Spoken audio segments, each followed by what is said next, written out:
Bonjour tout le monde, bienvenue à Un peu de crime dans ton café, le podcast de crime où on prend un bon café entre amis en jasant d'une histoire terrible. Vous avez reconnu ma voix, je serai votre animatrice Audrey et je suis avec mon amie, ma très chère, ma précieuse Catherine. Comment ça va? Ça va bien, toi? Ça va. Toi et moi, on a bravé la tempête Oui. pour vous raconter des histoires de crimes. Alors, pour ceux qui ne sont pas au Québec, sachez qu'aujourd'hui, il annonce 45 cm de neige. Et là, on a reçu, je pense, une vingtaine présentement, à 11h15. Mais c'est tout beau, c'est comme de la petite poudrerie qui va dans tous les sens. Oui, vive le vent d'hiver. C'est très féerique. Oui. Je pense qu'on va recommencer Noël. On va se donner des cadeaux de Noël. Ben, j'ai juste de défaire mon arbre, fait que je préférerais pas. C'était toute une aventure. Mais... Oh non! Ouais, c'est long de faire un arbre artificiel, là. Ah, moi, ça va pas être si pire. C'est plus quand j'ai comme échappé les boîtes, puis ils sont toutes tombées en haut de l'escalier, puis ils sont toutes pétées parce que j'ai des boules en vitre. Ah, ben ça, c'est moins le fun. Mais non, moi, c'était transporter les 3 morceaux d'arbre qu'il fallait que je replie, puis que je traîne en bas des marches, là. Ouais, non, ça cochonne à la maison à grandeur, c'est le fun. J'ai laissé mon très cher conjoint faire ça pour moi. Ah, c'est bon. Non, moi, j'étais un lone warrior dans la quête de Noël.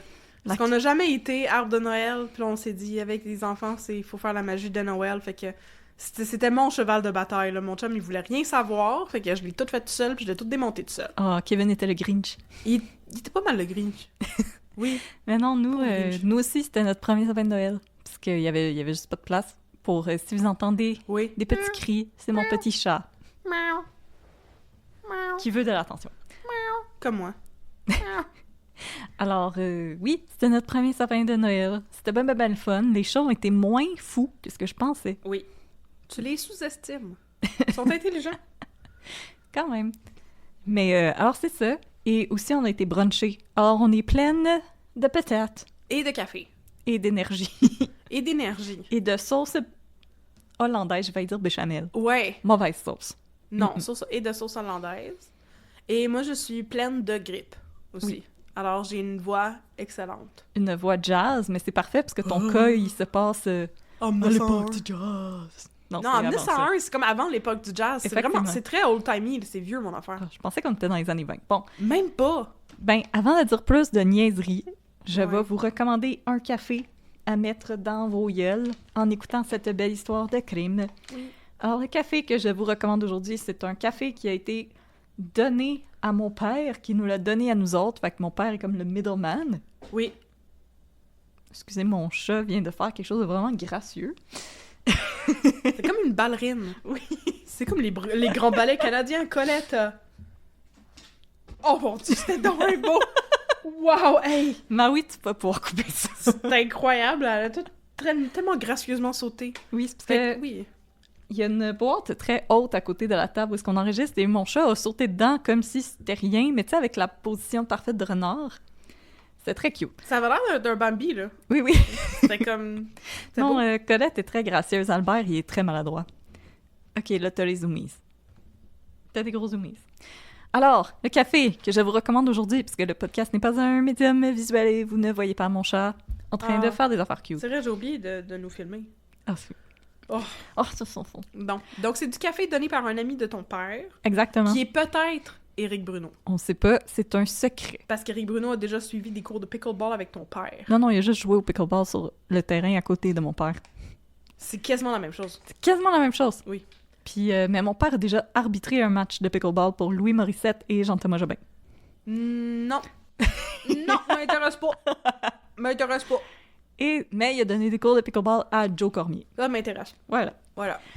Alors, le café. Trêve de bavardage de mon père, superstar du pickleball. Mm-hmm. Alors, c'est le café Castrillon. Et le café en tant que tel, oui, c'est Nuestro Refugio, donc notre refuge. C'est un café qui provient de la Colombie. Et il a des notes riche et parfumé, avec une touche de jasmin et d'agrumes. Et là, je vous cite, Wow. une saveur de notre maison loin de chez nous à la vôtre pour que vous y preniez plaisir avec nous. Quoi? De notre maison, loin de chez nous, à la vôtre? Oui, oui, oui. Mon Dieu, C'est très Il y poétique. a quelqu'un qui se prenait pour un poète, là-dedans? C'est comme Patton Oswalt dans un de ses spectacles à un moment donné qui disait pourquoi les trucs granola, ils ont toujours des affaires vraiment comme trop intenses en arrière, comme oui, ce sont des grains de l'époque de Jésus qui sont amenés aujourd'hui dans vos Oui. assiettes. Oui, Et quand vous les mangez, vous pouvez passer à travers les murs. littéralement. Quoi? Alors, je répète, c'est le café Castrillon qui provient de la Colombie et le nom du café en tant que tel, c'est Nuestro Refugio. Et aussi, Catherine et moi, si Oui. vous allez sur notre page Facebook, il y a la liste de tous les cafés qu'on vous a recommandés depuis nos humbles débuts. On aime ça, les fichiers Excel, nous autres. Oui, nous, on est très dedans. Vraiment. Même si on n'est pas Capricorne ni une ni l'autre. Joke d'astrologie. Non, j'embarque pas dans les jokes d'astrologie. Je crois pas à ça. On peut aimer les fichiers Excel même si on n'est pas Capricorne. C'est pour tout le monde. C'est tellement lion, ça. Hey! Alors, vous avez la liste complète de tous les cafés qu'on vous a recommandés depuis nos humbles débuts. Et Ouais. sachez que dans la liste, il n'y a aucun café américain. Ouais! Fait que on était boycottage des États-Unis avant que ce soit cool. Oui. Mais absolument. non, en fait, si vous voulez encourager des petits torréfacteurs d'ici et que vous savez pas trop par où vous y prendre, vous avez la liste complète sur nos réseaux sociaux. Elle est disponible dans notre Linktree. Vous pouvez faire le tour aussi. J'essaie d'upgrader quand il y a des cafés qui sont plus disponibles, mais sachez que souvent, c'est juste la sorte de café qui est plus disponible. Le torréfacteur produit encore en tant que tel, c'est juste le café, mais aussi, vous pouvez toujours aller sur place et parler avec les baristas, dire c'est quoi vos goûts, et les baristas sont disponibles pour vous aider à choisir un café qui devrait vous plaire. Ouais. Alors- C'est littéralement ça leur job. C'est Ça va leur leur faire job. plaisir. C'est les sommeliers de la caféine. Oh, c'est bien dit, ça. Oh. Alors, Catherine, maintenant qu'on a de la caféine dans Oui. nos tasses, comme si on n'en avait pas bu beaucoup. On n'en a pas bu tant que ça pour un Non, brunch. juste comme 2 tasses. On a eu Ils 2 étaient tasses pas chacune. très généreux sur le remplissage de tasses de café filtre au resto déjeuner ce matin. Mais c'est correct. Oui, On a quand même bien mangé. oui, c'était quand même bien. Alors, aujourd'hui, ma chère Audrey, je vais te parler de quelque chose qui nous a été recommandé sur notre Discord. Mais pas juste sur notre Discord, parce que j'avais déjà commencé à le rechercher avant.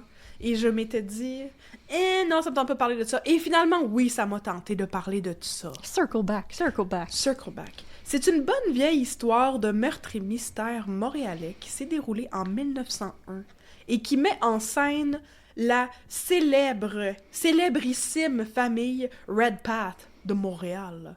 Redpath de la raffinerie de sucre. Ouh là là. J'arrête pas de dire la sucrerie. Si je dis ça pendant l'épisode, là, tu me rappelleras à l'ordre. là. C'est pas une sucrerie, c'est une Non. raffinerie. Raffinerie. Bon, donc la famille Redpath de Montréal, qui était une famille éminemment riche et puissante au siècle dernier, et qui l'est peut-être encore aujourd'hui, mais sont un petit peu plus low profile, Oh, mettons. ils ont peur des Italiens qui se promènent avec des petits manteaux kaki.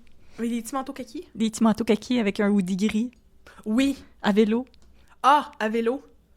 Ceux qui s'appellent comme le frère de Mario. Oui. Et Ok, qui ont... j'ai enfin compris ta joke. Elle avait un long build-up. Ouf, j'étais comme pas sûre. Qui sont les Italiens? Qui sont les Italiens? C'est très général. Est-ce que c'est On dirait un propos documentaire. raciste? Qui sont les Italiens? Qui sont les Italiens? Donc, je vais vous parler du mystère du manoir Redpath. Oh! Et mes sources sont un épisode de Dark Poutine, qui est quand Dark même un pas Poutine. pire de podcast. Ben, je trouve qu'ils sont beaucoup améliorés avec le temps. Mais comme, il était bon, c'est juste parce qu'il était vraiment dol au début. Ouais, je trouve qu'ils sont plus round-up maintenant. Oui, ils sont plus, en tout cas. Donc, j'ai écouté un épisode de ça, et aussi un épisode du podcast américain, désolé, qui s'appelle Stuff You Missed in History Class, qui est un excellent podcast d'histoire, si vous aimez l'histoire et toutes les fun facts historiques. C'est vraiment très bon.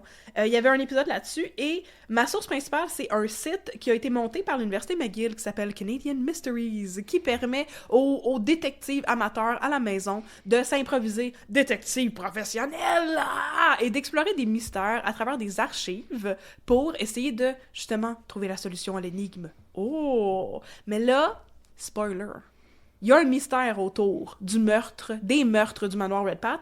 C'est pas si mystérieux que ça, à mon sens, mais le monde a quand même des théories intéressantes. Fait qu'on va en discuter éventuellement. Et le site monté par McGill qui s'appelle Canadian Mysteries, sur le manoir Red Pat, ça m'a donné énormément de documents pour vous étaler tout ce mystère. Finalement, j'ai tiré des informations ici d'un blog pas bon. C'est ça que j'ai écrit dans Un blog pas bon. Un blog pas bon. Non, pour vrai, il y avait un blog où il y avait beaucoup d'erreurs factuelles. J'étais comme, c'est un petit peu mid, ça. Voyons donc. Et aussi, je suis allée sur Reddit, parce qu'à ma grande surprise, il y avait justement des détectives amateurs qui discutaient de cette histoire sur Reddit.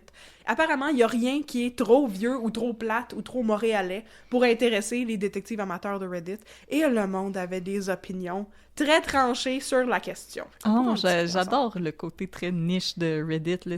Si t'aimes les lampes rouges, il y a un subreddit de gens qui aiment les lampes rouges. Oui, il y en a pour tous les goûts. Il y en a pour tous les goûts. Alors, notre histoire, laisse-moi mettre la table pour toi. Oui. Peindre le tableau. Nous sommes le 13 juin 1901, dans le manoir de la famille Red Pat, qui est situé dans le Golden Square Mile de Montréal, proche de l'université McGill. C'est un beau manoir qui n'existe plus aujourd'hui, malheureusement. Et dans la maison, il y a Peter et Amy, 2 enfants de la famille Red Pat. Leur mère, Ada, est aussi dans la maison. Mais Ada est malade depuis longtemps. Oh non! Alors elle est alitée dans sa chambre. Elle a la COVID. Non, elle n'a pas la COVID, mais elle était alitée de maladies mystérieuses dont nous allons reparler plus tard. Mais donc, on appelle ça une dépression. Non, elle avait comme plein d'affaires. Le monde avait des théories sur Reddit par rapport à ça. Non, elle avait peut-être plus des rhumatismes, puis peut-être, je sais pas, genre de la fibromyalgie de 1901 ou comme... On sait pas trop, c'est vraiment pas clair. Elle avait respiré trop de poussière de sucre. Probablement. Et donc, elle était alitée dans sa chambre, comme à l'habitude. Il y avait aussi quelques servants qui étaient dans la maison, parce que c'est une famille riche, il y avait des serviteurs. Moi, je suis vraiment dans un Agatha Christie dans ma tête présentement. Oui, quand tout à coup s'ouvre à la volée la porte d'entrée de la maison et entre le plus jeune fils de la famille, qui s'appelle Jocelyn Clifford. What? Il est nommé Jocelyn? Jocelyn Clifford. Mais c'est pas un nom anglophone, Jocelyn. Non, je sais. Fait que dans tous les podcasts, il était comme Jocelyn. J'étais comme non.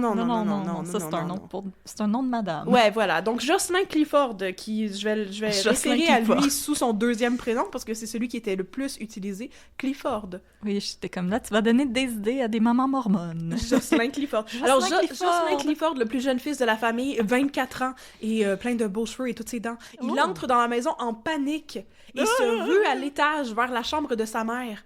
La porte claque, on entend des voix, et tout à coup on entend « Pow! Pow! Pow! » Peter, le grand frère de Clifford, s'élance à l'étage et entre dans la chambre de leur mère accompagné d'une domestique. Et sur le plancher sont affalés le cadavre de la mère Red Pat, Ada, et aussi le corps mourant de Jocelyn Clifford. Oh non, Jocelyn Clifford! Que s'est-il passé dans la chambre? Ah! Je sens que tu vas me le dire. Ben non, je te le dirai pas parce que c'est ça le mystère. Ah, c'est vrai, c'est un mystère. C'est un mystère.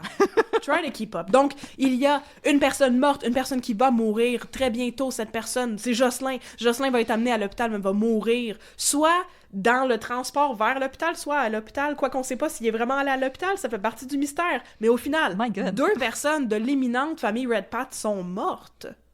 Et que s'est-il passé? C'est ce qu'on va s'obstiner à découvrir, et c'est ce sur quoi le monde s'obstine sur Reddit encore aujourd'hui. Écoute, on va participer à la bataille. Un petit peu de contexte. Oui. Notre histoire se déroule donc dans le quartier montréalais qui s'appelle le Golden Square Mile. C'est le carré mille doré, ce que je trouve qui est comme une traduction weird. J'aurais comme inversé une couple de mots là-dedans. Le carré mille doré. C'est weird. En tout cas... Le carré doré, me semble, ça suffit amplement. Oui, on pouvait oublier le mille là-dedans, c'est pas très important. Donc, le Golden Square Mile, c'est un quartier montréalais qui est délimité par la rue Dorchester au sud. Est-ce que tu sais c'est quoi la rue Dorchester aujourd'hui? Ou plutôt, c'est quoi la rue Dorchester dans Montréal quand t'es pas dans Westmount? Non, je sais pas. René Lévesque. C'est ça. Fait que René Lévesque au sud, l'avenue des Pins au nord, la rue Guy à l'ouest, et la rue University qui, dans ce temps-là, ne s'appelait pas University, mais je n'ai pas noté le nom. Je suis bien désolée de ne pas l'avoir fait. Et donc, c'est un quartier super huppé qui a été érigé principalement entre 1850 et 1930 par les grandes familles d'entrepreneurs qui ont bâti la ville de Montréal. Avec leurs mains! Toutes les grandes fortunes de la ville, comme les Molson, puis les Red Pat, puis peut-être les Desmarais, mais peut-être pas, je sais pas trop. La bière, mais en tout cas, c'est du surtout des sucre. anglophones. De la bière, du sucre et des femmes. Nom de Dieu! Oui, exactement. Et donc, c'est un quartier de maisons absolument incroyable que je vous invite à aller visiter aujourd'hui. Si, aujourd'hui, à Montréal, vous allez prendre une petite marche sur le boulevard du Dr Penfield, Ça, vous c'est allez fancy. voir des maisons qui ont été érigées dans l'époque du Golden Square Mile. Il y en a plusieurs qui ont été démolies aujourd'hui, y compris le manoir Red Pat. C'est au point où beaucoup de gens se demandent, il était où le manoir, puis à quoi il ressemblait. En tout cas, on va en reparler. Mais bon, c'est ça. Il y a plusieurs maisons de cette époque-là qui ont été détruites depuis pour faire place à des édifices à condos, pourquoi pas, et des affaires comme ça. Mais donc, c'était un quartier très huppé montréalais. Mais moi, Et- j'aime les vieilles maisons de ce quartier-là qui ont des jardins intérieurs Oui. ou des grandes verreries, là. Oui. Oh, que c'est joli, ça. Mais il y a des maisons absolument incroyables. Il y en a une sur le bord de Côte-des-Neiges que j'ai remarqué l'autre jour. Parce qu'on remarque toujours des affaires nouvelles, même dans des lieux où on est allé plein de fois. Ben oui. Les maisons auxquelles tu peux accéder par des escaliers extérieurs comme en marbre, là. Oui. Ah, c'est incroyable. Fait qu'il y en a plein dans ce quartier-là. C'est vraiment un quartier de riches. Et c'est un quartier qui est marqué par une architecture vraiment étrange, puis super éclectique, mais en même temps, ça fait un tout assez cohérent. Mais Il y c'est a- comme du victorien qui s'est exporté. Mais j'ai toute la liste Ok. ici, en fait. Oh, il y a du néoclassique, du néo-gothique, du roman, du Second Empire, et du Queen Anne, et du Art Nouveau. C'est quand même un mélange assez elfique. Oui, c'est un mélange très elfique et très distingué. Puis mettons qu'on est loin de le parc olympique. Ouais. Ouais. Le Jean Drapeau, il va comme revenir en fantôme pis être comme « C'est Non. quoi ton problème? Mais il aurait jamais sacré comme ça. Tellement de disrespect à Jean. Stan Mopsen! Oh! Non, Jean, c'est mon boy, tu le sais, que je le disrespecterai jamais. Et en plus, je crois bien que la maison de Jean Drapeau, du temps où est-ce que le FLQ a fait sauter son sous-sol, là, était pas très loin de ça. Oh. Oups. Ok, donc, voici, j'ai écrit un top 54 des maisons avec les noms les plus épiques, mais en fait, c'est un top 5, c'est pas un top 54. Ça aurait été un petit peu trop intense. Parce que c'est un quartier qui est tellement fancy que les gens donnaient des noms à leur maison. Oh. Puis là, Sylvain. les noms pour les maisons, comme les noms pour les blocs appartements, c'est soit vraiment fancy ou soit vraiment très très pauvre. Oh là là. Dans ce cas-ci, c'est vraiment fancy. Donc, la première maison avec un nom très épique est bien sûr le Ravenskrag. Ah, ça, c'est la maison de Nosferatu.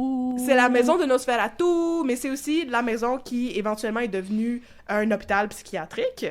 Tu nous as parlé de Ravenskrag, non? Ça se pourrait, oui. Ben oui, quand tu nous as parlé des affaires à McGill, voyons. Oui, J'ai mais inventé mon ça. cerveau, c'est un etch-a-sketch. là. Ah, ok, excuse-moi, t'as oublié ça. Donc, Ravenskrag est une magnifique maison qui ressemble effectivement au château de Nosferatu. Et il y a comme une clôture en avant et beaucoup de terrain et des arbres pour cacher la maison et pour que les gens riches n'aient pas à voir la plèbe qui marche dans la rue. You! Des bas dans tes crocs! Oh mon Dieu, c'est épouvantable! Fait qu'après le Ravenskrag, il y a aussi une maison qui s'appelle Homestead, qui est une maison de style Renaissance italienne, qui est donc comme un gros cube avec des fioritures à l'extérieur. Ah, fait que ça ressemble à un Cheesecake Factory. Oui, exactement, c'est vrai que ça ressemble à un Cheesecake Factory. Donc c'est comme un Cheesecake Factory, et ça dit qu'il y avait une salle de bal de 60 pieds de long par 40 pieds de large à l'intérieur. Wow! C'est les riches. On va pouvoir danser comme dans des balles. Orgueil et Préjugés. Pareil. Tout. Ensuite, ma préférée, Oui, c'était Dilkusha, des couchards. qui est un mot hindou qui veut dire le délice du cœur. Oh là là! Et- Oui, pour vrai. Et Dilkusha est une autre maison qui est en forme de cube avec des fioritures à l'extérieur. Je pense que... Est-ce que tu comprends ce que je veux dire? Oui, je sais exactement. C'est comme, c'est une maison en forme de cube, puis on dirait qu'au lieu d'avoir mis leur plainte à l'intérieur de la maison, ils les ont mis sur le top, sur le toit. tu sais. Ouais. C'est ça, c'est comme, c'est un cube, puis ça vers Ouais. le haut. C'est ça qui énonce le statut des gens qui vivent là. Et donc, il y a rien d'intéressant à dire à propos de cette maison-là, mis à part le fait qu'elle s'appelle Dilkusha, qui est un mot en hindou, et comme pourquoi, parce que c'est clairement pas des personnes indiennes qui vivaient là, fait que genre, je sais pas tout... Mais c'est pas comme dans Citizen King que la maison elle a un nom hindou aussi. Ben ça se peut, mais je pense que ça it's giving colonialisme, là. Oh, Je- it's comme giving pas- very colonialisme quand les Anglais vivaient en Inde dans des grosses maisons. là. Oui. Puis là, it's giving pas colonialisme, mais plutôt pauvreté en Écosse, parce que la prochaine s'appelle Braehead, Brehid? Brehid! B-R-A-E-H-E-A-D. Brehid. Et ça a plus l'air d'une taverne en Angleterre, ce qui est comme... C'est quand même Ça serait mon mood. Oui, il faut qu'il y en ait qui soient un petit peu plus normal, là, tu sais, dans le lot. Et finalement, la dernière maison dont le nom était vraiment weird, j'ai pas compris pantoute qu'est-ce que ça voulait dire, ça s'appelle Yononte. Yonante. I-O-N-O-N-T-E-H. Rien compris de ce que c'est. Je vais te refaire la blague que je t'ai dit. La personne allait nommer sa maison, puis elle est tombée dans un banc de neige, puis la personne qui prenait des notes a fait « Yonante, ok, oui. Pas de stress. » C'est une maison qui était auparavant sur la rue Peel, Upper Peel, dans le temps qu'il y avait le Lower Peel des pauvres et le Upper Peel des riches, comme toujours. Et c'était proche de Brehid. Et c'était aussi à l'endroit où avant il y avait la maison McTavish, du fantôme de Monsieur McTavish qui glisse en bas des pentes du... Ouais. Qui fait du crazy carpet sur le Mont-Royal. Moi, ma tête est pas trop un Etch-a-Sketch, ce que je trouve quand même incroyable, considérant mes grossesses. Mais ça, je m'en rappelle. Bon, regarde, je me suis rappelé de Monsieur McTavish. Bon. Donc voilà, après le top 54 des maisons du Golden Square Mile, on va embarquer dans ce qui nous intéresse beaucoup. Quand tu mentionnes la maison qui a de l'air d'un pub anglais, ça me fait penser à Dita Von Teese. Oui. Elle avait fait un tour de sa maison qui est disponible sur YouTube et elle a comme un cabanon. Et elle a décidé que son cabanon, c'était un pub irlandais. Puis elle l'a fait décorer en pub irlandais. OK. Comme très authentique. Puis elle a dit comme « Ah, mais tant qu'à avoir cet espace-là, je me suis dit que j'allais le décorer. » Et toute la maison de Dita Von Teese, c'est #goals. Ouais, OK. Je voulais juste... Mais Dita Von Teese, c'est pas une personne terrible qui est comme anti-vax et tout?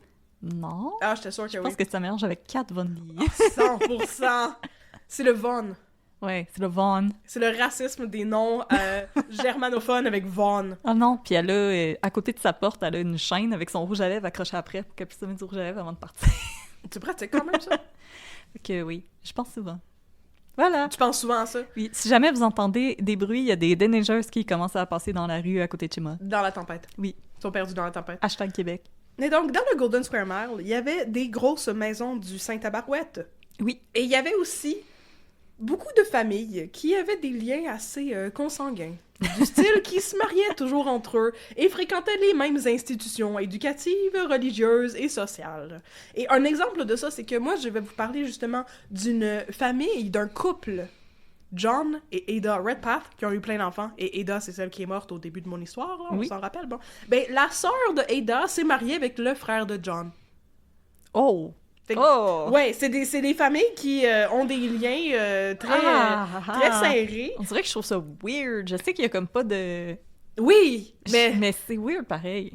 C'est un peu weird pareil. C'est quand même très weird. Puis ça, c'est des stratégies matrimoniales qui garantissaient... moins de monde à Noël. Oui, qui garantissaient que tu avais moins de monde à Noël, mais qui garantissaient que les familles du Square Mile pouvaient conserver leur richesse, leur pouvoir et leur statut à travers des mariages, tout en limitant l'accès à l'élite montréalaise. Fait que c'est pas tout le monde qui peut aller à Dilcoucha, c'est juste comme les mêmes 3 personnes qui se sont mariées entre eux sans arrêt. Puis aussi, toutes ces personnes-là qui vivaient les unes proches des autres garantissaient un certain niveau d'entraide et aussi un certain niveau de secrecy, donc de secret à l'intérieur des communautés. Donc c'était des communautés très riches et très enclavées qui vivaient toutes entre elles et qui avaient peu à voir avec les personnes à l'extérieur et qui voulaient pas nécessairement faire parler d'eux. Dans ce temps-là, surtout au début des années 1900, c'était aussi très commun pour les familles de se mobiliser pour s'occuper des personnes malades dans leur entourage, ce qui va devenir quelque chose d'important plus tard dans cette histoire. Mais donc, si t'avais une vieille mère très très malade, tu l'envoyais pas dans un CHSLD ou dans une maison semi-autonome, tu la gardais dans la maison, puis tes serviteurs s'en occupaient, puis ils parlaient pas à tes voisins de ce qui se passait avec ta grande mère malade. Et donc, il y avait beaucoup d'entraide dans les périodes de difficulté et il y avait un soutien qui était économique et émotionnel garanti aux gens qui habitaient dans ce quartier-là. Et ça créait aussi une certaine loi du silence. Un omerta. Exactement, un omerta. Luc Dion, ça ferait une bonne série. Ouais!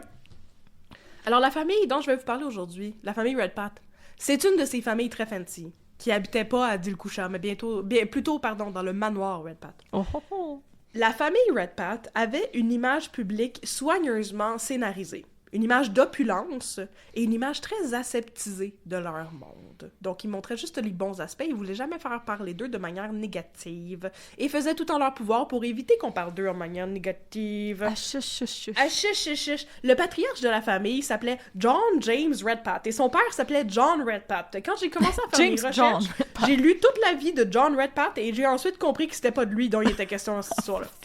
Fu! Donc, John James Redpath, le patriarche de la famille dont il est question ici, son père, John Redpath, est celui qui a fondé la raffinerie Redpath, qui existe encore aujourd'hui puis qui fait du sucre. C'est ça. Ils sont arrivés à Montréal en 1816, la famille, et c'est une famille qui a joué un rôle très important dans la vie économique et aussi culturelle à Montréal. Par exemple, le frère de John James Redpath, Peter, c'est lui qui a fondé le musée Redpath. C'est ça que j'allais te demander, leur lien avec le musée Redpath. C'est son frère qui a fondé le musée où il y a une momie. Oui! Bon. Et plein de belles affaires archéologiques. Oui. C'est un musée qu'on oublie volé souvent. partout dans le monde, un peu comme le British Museum a fait avec plein de patentes à gosses. Oui. Sans doute. Oui! Je suis comme, oui, c'est quoi cette question? Absolument. Ben oui, bien sûr. Mais 100%. John James, JJ de son petit nom, John James, lui, il a pas fondé le musée Redpath, lui, il a fondé les Victoria Rifles, qui est un groupe... voyons, comment on dit ça? Un groupe de tir? Non, pas comme une escouade militaire, mais je veux dire, c'est comme un escadron, là, militaire, là. Oh, comment? Oui. Il est devenu major, fait que lui, c'était un military man, et il a épousé en 1867 Ada Mills, qui était la fille du maire de Montréal. Oh là là! Oh là là! Et ensemble, ils ont eu 5 enfants, dont voici les noms! Peter, celui qui a trouvé le cadavre de tout le monde tantôt. Vous vous rappelez de lui? Harold. Reggie. Amy. Et Jocelyn Clifford. Pauvre lui! Jocelyn? Ouais, son nom est comme par rapport. Ouais, comme...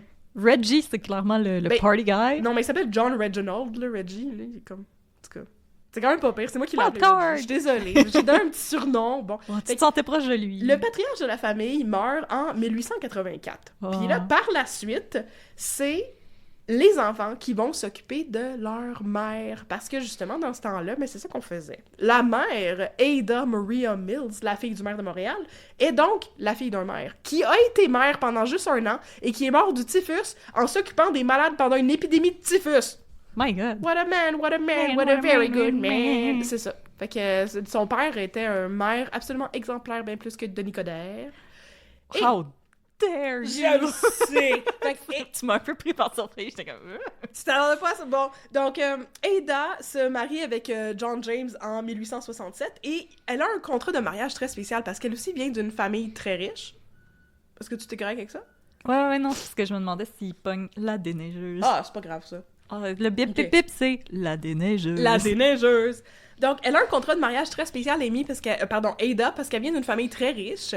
Et selon son contrat de mariage, elle demeure en pleine possession de toutes ses financial assets. Oh my God, donc, #féminisme. Elle garde toute sa fortune, même si elle est mariée. Puis éventuellement, elle va, dans son testament, léguer des choses à sa fille avec la même clause que si sa fille se marie, elle va quand même rester propriétaire de tous ses avoirs. #féminisme.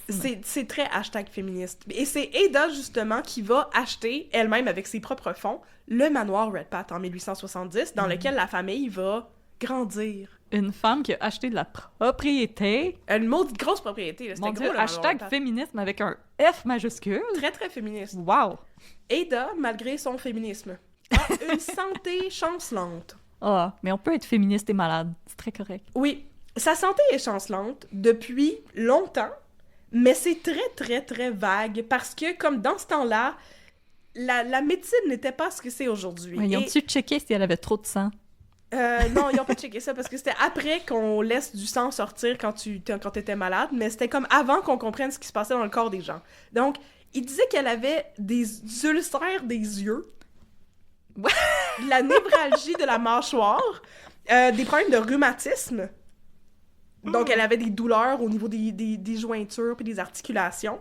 Et aussi de la mélancolie. Oh non! Oh non! C'est peut-être la sclérose en plaques? Peut-être, mais c'était aussi avant que la sclérose en plaques existe. Oui. Fait que dans ce temps-là, personne n'avait. Non, personne ne l'avait. Non.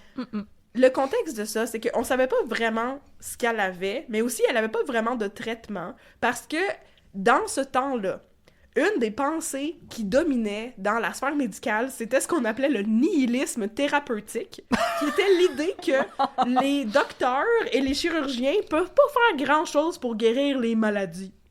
Je connais du monde qui sont de même dans la vie. On nommera pas de nom. Mais donc, c'est ça, tu sais, c'est comme, elle va voir un médecin puis il dit « Ah, ben t'as tout ça. » Fait que c'est comme, prends du repos, bonne chance avec ta vie. Ah, allez te reposer au bord de la mer. Exactement! Puis justement, Ada avait l'habitude de passer l'été et l'automne dans un sanatorium dans l'État de New York. Oh. Elle était souvent accompagnée par son plus jeune fiston, Jocelyn Clifford. Allez, Jocelyn, Allez, allons dans le Jocelyn. sanatorium. Oui. Amy, sa fille. Oui. Bon, t'en rappelais? Oui, oui, oui. Ok, c'est bon, parfait. Oui, oui. Amy, elle tenait son journal intime de manière vraiment très assidue. Puis il y a beaucoup d'informations sur la famille qui nous sont accessibles aujourd'hui à travers ses journaux. Puis elle a dit dans son journal en 1898, donc 3 ans avant le meurtre mystérieux qui s'est passé au début de l'épisode, que sa mère n'allait pas très bien, n'était pas dans un bon état, et qu'elle disait que la vie était un fardeau pour elle. Oh. Elle était vraiment pas en bonne santé, Ada. Sauf qu'on sait pas pantoute ce qu'elle avait. Et on dit que, rendue à l'an 1900, Ada quittait très peu sa chambre et elle ne participait plus aux réunions de famille, aux célébrations de famille. Elle était quasiment tout le temps alitée et elle était physiquement et surtout très émotionnellement dépendante de ses plus jeunes enfants, Amy et Clifford. Par exemple, une fois, elle s'en allait à son sanatorium de l'État de New York. Oui. Amy et Clifford l'ont accompagnée à la gare, parce qu'elle allait partir avec Clifford. Oui, oui. Et finalement, elle a fait tellement une grosse crise, parce que c'était tellement épouvantable, sa situation, qu'elle a fini par convaincre Amy de partir et de l'accompagner elle aussi. Et Amy est partie sans valise, sans rien. Elle venait juste porter sa mère et son frère à la gare, là. Petit voyage en famille au sanatorium. Non, mais tu sais, elle l'a tellement fait sentir mal de comme la laisser partir au sanatorium que Amy a été comme convaincue de l'accompagner. Elle a même pas pu amener son Kindle. Non, même pas. Même pas une rechange de corset. Fait que c'est ça. Amy et Jocelyn, c'est comme vraiment les piliers de la famille qui vont s'occuper de leur mère. Surtout parce que, ben, Amy, c'est une femme, Jocelyn, c'est le plus jeune. Puis les 3 autres frères, ils font des choses de leur vie, sauf Peter. On va y revenir. Donc, Amy, elle a 16 ans au moment du décès de son père et elle devient, par défaut, la garde-malade de sa mère parce que c'est une femme. Mais ce n'était pas qu'une femme, mais une garde-malade, elle était aussi une poétesse. Oh. Et elle était aussi celle qui gérait tout le ménage et les finances de la famille Redpath. Fait que la personne compétente. La personne compétente de la gang. Bon, hey, ça là, c'est pas fin là. Ok, Peter, c'est pas féminisme. de sa faute. Peter, c'est pas de sa faute s'il était pas compétent. Peter, c'est le plus vieux de la famille. Il a étudié à McGill, puis après ça, il avait 19 ans, puis il s'est fait diagnostiquer avec la tuberculose. Oh. Ouais, fait que genre, lui, avec, il faisait pas grand-chose Il a de la de misère sa à vie, puis il est respirer. mort comme 2 ans après l'affaire du mystère de... Parce que la tuberculose, je vis pas longtemps que ça. Non, non, non. Fait que c'est ça. Il y avait aussi Reggie. Reggie, lui, il était dans la cavalerie montée en Alberta. Il a participé à la guerre des Boers. En Ça, Afrique du c'est Sud. quelque chose dont on parle pas beaucoup, hein, la guerre des Boers. Non, je sais. Puis là, j'ai noté dans mes notes pas grand-chose d'intéressant à dire sur lui. Non, mais À la part le fait guerre... qu'il a participé à la guerre des Boers avec son régiment et ses chevaux. Mais la guerre des Boers, ce qui est intéressant, c'est que les Canadiens, ils ont participé un peu pour dire à l'Angleterre comme « OK, c'est la dernière fois qu'on vous aide, puis après, vous nous sacrez patience. » Ah, puis l'Angleterre était comme « Oui, pas de trouble. C'est exactement ça qui s'est passé. » C'est exactement ça qui va arriver. Puis les Hashtag États-Unis les guerres, ont les flat grandes out refusé de participer. À la guerre des Boers? Ouais. Parce que ça avait pas un nom assez catchy, quand même. Ça, puis pour dire à l'Angleterre comme non, allez chier. Ah ouais, ok, non, ça aussi. Il méritait. La guerre des Boers, c'est terrible. J'avais lu un livre là-dessus. Oui. C'était vraiment terrible. Ben, peut-être que je pourrais en parler un jour. Bien sûr. Ben oui, je sais pas, ça sonne comme mon genre d'affaire, ça, la guerre des Boers. Ben, ça n'a pas beaucoup de lien avec le Canada, mais ça explique beaucoup comment ça a commencé l'apartheid en Afrique du Sud. Parce que, veux pas, c'est le point de départ de l'apartheid. Ah, ça, c'est l'apartheid, c'est pas bon, ça. Non, Ça a pas bonne en plus. presse. Non, puis là, comme on a quelqu'un qui a profité de l'apartheid qui s'est acheté le gouvernement des États-Unis. Ah oui, absolument. Hein? Mais il envoyait son cœur aux gens, il faisait pas Oui, le salut oui. nazi. Oui, c'était des cartes de Saint-Valentin là, qu'il a envoyées. Voilà. Voilà. L'autre... Il n'existe pas une vidéo de lui qui dit My heart out to you, puis qui fait un cœur avec ses doigts comme ça. Non. Ça n'existe pas, cette vidéo-là. Non, ça n'existe pas. Non. Fait qu'à part de ça, il y avait Harold dans la famille. C'est lui qui vient compléter le portrait. Il sert à rien pantoute dans cette histoire-là. Puis il sert à pas grand-chose en général. Je ferais des jokes de ça, mais... Pourquoi? mais il a le droit de servir à rien, qu'est-ce que tu veux? Oui, mais... Il y a quelqu'un qui écoute le podcast présentement et qui comprend la blague. Ah, d'accord. Donc, Harold, il sert à pas grand-chose, puis la seule affaire que j'ai trouvée intéressante à propos de sa vie, c'est que lui et sa femme, ils ont acheté une ferme qui s'appelait Merriman Farm en 1901. Non. Ils l'ont renommée Bonnie Bray. Bonnie Bray. Bonnie Bray. Je suis pas capable de faire les accents écossais, mais comme ça m'a vraiment fait rire. On peut l'appeler Bon Iver. Bon Iver. Puis là, finalement, ben, il y a Jocelyn Clifford, le plus jeune. Fait que Jocelyn, il a 24 ans, en 1901, quand il y a le meurtre et mystère, et qui va tragiquement perdre la vie. C'est un jeune homme prometteur qui a étudié en art et en droit. Il est aussi avocat, et il travaillait jusqu'à un petit peu avant sa mort pour la firme Campbell, Meredith, Allen et Hoggy. My God, c'est un mouthful. Oui, il a vécu dans le manoir toute sa vie. Et il était très proche de sa mère, bien sûr, parce qu'il passait plein de temps avec, puis qu'il allait au sanatorium de New York. Spa ensemble. Oui, puis il passait aussi beaucoup de temps avec sa sœur Amy. Ils faisaient les mêmes activités sociales. Amy racontait dans son journal qu'il allait prendre des marches ensemble, il allait faire du cheval sur la montagne plusieurs fois par semaine. Des rumeurs familiales concernant Jocelyn Clifford disent qu'il entretenait une liaison avec une des domestiques de la maison. Hashtag scandale! Oh mon Dieu! Mais il me semble que c'était pas mal la donne. Ouais, c'était pas mal la donne. Puis il y a des gens qui pensent que c'est peut-être une des raisons pour lesquelles il y a eu le meurtre mystère. Mais en fait, moi, je vois pas le lien. Clifford était aussi responsable de manager la fortune de la famille avec sa sœur Amy, qui gérait le ménage et la maison et le manoir. Et il était très dévoué et attentif à sa mère Ada. Et quand il était un adulte, c'est ça, il accompagnait souvent sa mère, il lui lisait au lit, il lui faisait la lecture. Il s'occupait d'elle à toutes les fois que Amy devait s'absenter de la maison pour aller faire je sais pas quoi. C'est Jocelyn qui s'occupait de sa pauvre mère. Pour aller crier dans le vide. Ouais, Amy? Ouais. Ouais, non, c'est clairement ça qu'elle faisait. Oui, pour aller dans le bois, crier dans le vide 5 minutes, puis revenir après. Ben, comme ça, à la montagne, là, le bois, il est pas loin, là, quand t'es là, en plus, c'est ça. Il y avait pas de maison dans ce temps-là, on est en 1901, fait que... Elle laisse sa crie, sur le bord du Mont-Royal, crier, à côté du lac des Castors. Voilà. Voilà.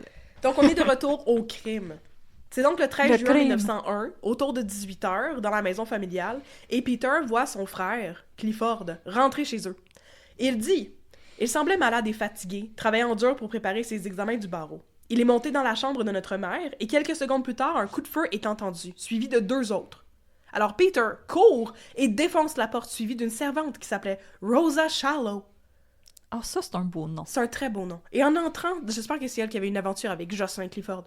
Mais en fait, non, parce qu'elle va trouver son cadavre maintenant. Fait que là, il ouvre la porte et il voit la mère, Ada, allongée sur le sol, et à quelques mètres d'elle, Clifford, gisant également dans une mare de sang, avec un revolver à un pied de sa main. Et si je comprenais pas ma note. Comme si un pied, c'était pas une distance. À un pied de sa main. Ouf, un pied ou une main? Ah, un pied ou une main, distance. ou les deux. La première réaction de la famille, il y a quelqu'un qui est mort. Qu'est-ce qu'on appelle? Ghostbusters! Le médecin de la famille! Aussi. Il s'appelait Dr. Thomas George Roddick. Ça, c'est un nom de docteur. Ça, c'est tout un beau nom de docteur. Et l'affaire, c'est que, par rapport à cette première version-là, faut que je vous dise, c'est une première version. Parce que, selon cette version-là, il y avait seulement Peter dans la maison quand son frère est rentré et est allé se tirer et tirer leur mère, possiblement, ou le contraire, on sait pas. Oh my God, il est rentré comme le Kool-Aid-Man. Et dans une autre version, mais il y avait aussi Amy qui était présente à la maison. Mais dans tous les cas, la première chose qu'ils ont fait, c'est appeler le docteur de la famille. Docteur! Tout de suite, genre le lendemain matin, l'histoire est relatée dans les journaux. Oui. Et dans les journaux, on dit « Madame Redpath était malade depuis un certain temps, elle souffrait d'insomnie chronique et elle était temporairement désorientée. Elle a tenté de se suicider et en essayant de l'arrêter, Jocelyn Clifford aurait été accidentellement touchée. Elle aurait ensuite mené son geste à terme. » C'est la version qui circule dans les journaux le lendemain de la tragédie. Oh, mais je veux dire, on peut pas se texter dans ce temps-là comment que Jocelyn serait arrivé en courant tel un héros sur son cheval. On le sait pas, mais on sait pas pourquoi il est arrivé. Ben, c'est ça, mais je veux dire, pas convaincu. T'es pas convaincu, d'accord. Cette hypothèse semble plausible parce que Madame Redpath avait demandé parfois à des amis si la vie valait la peine d'être vécue. Comme je t'ai dit tantôt, sa fille a noté dans son journal que pour sa mère, la vie était un fardeau. Fait que, tu sais, on sait que comme c'était pas facile ce qu'elle vivait, puis peut-être qu'elle voulait prendre une porte de sortie. Par contre, si c'était un suicide, il n'était pas prémédité parce que Madame Redpath aurait envoyé des invitations pour un dîner et ses invités n'étaient pas au courant du drame à leur arrivée. Oh, oups. C'est arrivé à 6h le soir, puis elle avait invité du monde à souper, puis ils sont arrivés, puis les domestiques étaient comme « Ouais, non, il est arrivé quelque chose, on va peut-être remettre ça. » On va remettre ça un autre tantôt, OK? Oui. Le souper est pas prêt. Alors, dès que la nouvelle commence à circuler dans les journaux, parce que c'est une famille éminente, tu sais, fait que ça circule dans tous les journaux de la métropole, et le jour même, il y a une enquête du coroner qui se tient. Oui. Et le coroner s'appelle Ed McMahon, et me semble bien fort que Ed McMahon était aussi le coroner dans l'affaire de Mary Gallagher. Ça se pourrait, oui. Ça se peut-tu? Oui. Me semble que oui. Mais donc, pendant son enquête du coroner, Ed McMahon, il parle à toutes les personnes qui étaient là, sur la scène, qui ont vu la scène de crime. Puis apparemment, il n'y a pas juste le docteur de famille. Il y a aussi 2 autres docteurs qui sont allés voir la scène. Coalition de docteurs. Oui, tout le monde. Et il y a aussi l'oncle des enfants qui est arrivé éventuellement. Il s'appelle Charles Fleet. Il est venu. Fait qu'ils ont fait des témoignages. Et là, leur témoignage change considérablement la perception qu'on a de ce qui s'est passé dans la chambre. Selon le docteur Roddick, il a été appelé pour confirmer le décès et il explique aux jurés que la position dans laquelle il a trouvé les corps, selon lui, témoigne d'un scénario contraire à ce que la presse avait véhiculé. Il dit que la façon dont les corps étaient placés, il avait l'impression que c'est Clifford qui avait tué sa mère avant de s'enlever la vie. Roddick connaît la famille depuis 20 ans. Et selon lui, Jocelyn Clifford, il était irresponsable de ses actes ce soir-là, c'est certain, parce qu'il était épileptique. OK. Alors, depuis quand était-il épileptique? Oui. Pourquoi est-ce qu'on n'en a pas parlé auparavant? Pourquoi est-ce que Amy n'en a pas parlé dans ses journaux non plus? Oui. On ne sait pas. Mais donc, le Dr. Roddick dit que selon son évaluation très, très, très professionnelle et compétente, c'est ça qui s'est passé. Ensuite, il y a un autre docteur qui s'appelle le Dr. Patton qui dit que Jocelyn Clifford avait une blessure à la tempe gauche et que la blessure d'Eda était derrière la tête. Il y a, par contre, si on se souvient bien, 3 coups de feu qui ont été tirés. Oui. Fait que là, ça fait 2 trous. Et où la 3e balle, on sait pas. La question des revolvers aussi, on va y revenir plus tard. Ensuite, il y a un 3e docteur qui a un nom incroyable. Il s'appelle le docteur Rollo Campbell. Pardon. R-O-L-L-O. Fait que le docteur Rollo Campbell... Est-ce qu'il goûte le chocolat? J'espère. Et la soupe Campbell. Ouais. Oh, je l'espère. Donc, le docteur Rollo Campbell, il vient dire, oui, moi j'ai vu la même chose que le docteur Patton. Il y avait un trou à la tempe gauche de Jocelyn et un trou derrière la tête de Ada. Et en plus, de surcroît, je dirais, en ma qualité de médecin, qu'il y avait de la mousse sur le bord de la gueule de Jocelyn, qui témoigne d'une crise d'épilepsie.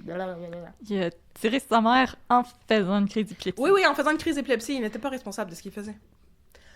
Détail intriguant, les revolvers. Oui. Selon Rose Shallow, la servante, qui est arrivée en même temps que Peter, qui a le meilleur nom de chanteuse country que j'ai jamais entendu. Rosa Shallow, c'est magnifique. Elle dit qu'elle a entendu les coups et qu'elle s'est précipitée dans la chambre avec Monsieur Peter Redpath, comme on a dit. Elle a vu les 2 corps et qu'elle a vu aussi 2 revolvers. Il y avait 2 revolvers près de Monsieur Clifford, Monsieur Jocelyn, et elle n'avait jamais vu de revolver dans la maison auparavant. Il y a aussi des gens qui, par la suite, ont dit que, quelques jours avant les meurtres, Clifford s'était procuré un revolver, mais là, pourquoi il y en avait 2 dans la chambre? À qui appartenait le 2e revolver? Et de quel revolver provenaient les balles qui ont tué Ada et Jocelyn? On le sait pas. Mais peut-être que Ada avait un fusil, vu que son mari était dans l'armée. Peut-être que lui avait un fusil, puis quand il est décédé, elle l'a gardé. Peut-être. Pour defend the family! Peut-être, quand elle est alitée dans son lit. Ouais. Finalement, l'oncle des enfants, il est venu témoigner lui aussi, puis on dirait qu'il est arrivé comme après coup, puis il dit, quand je suis arrivé dans la chambre, le docteur Rollo Campbell m'a donné les 2 revolvers. Puis là, lui, il présente les 2 revolvers pendant le inquest du coroner. Tiens, mets tes empreintes digitales là-dessus. Oui, c'est ça, il met ses empreintes digitales. Lèche-le un petit peu. Il savait pas. Non, mais c'était avant l'enquêteur Farah Lajoie, là, il savait pas l'affaire des empreintes. Fait qu'il donne les 2 revolvers, puis il dit, dans un, il y a 2 chambres dans le barillet du revolver qui sont vides, fait qu'il y a 2 balles qui ont été tirées. Dans l'autre, il y a 1 balle. qui a été tiré. Il y a une chambre vide dans le barillet. Fait qu'il y a 3 balles qui ont été tirées, mais il y a eu 2 coups à la tête, fait qu'il y a où la 3e balle, on sait pas.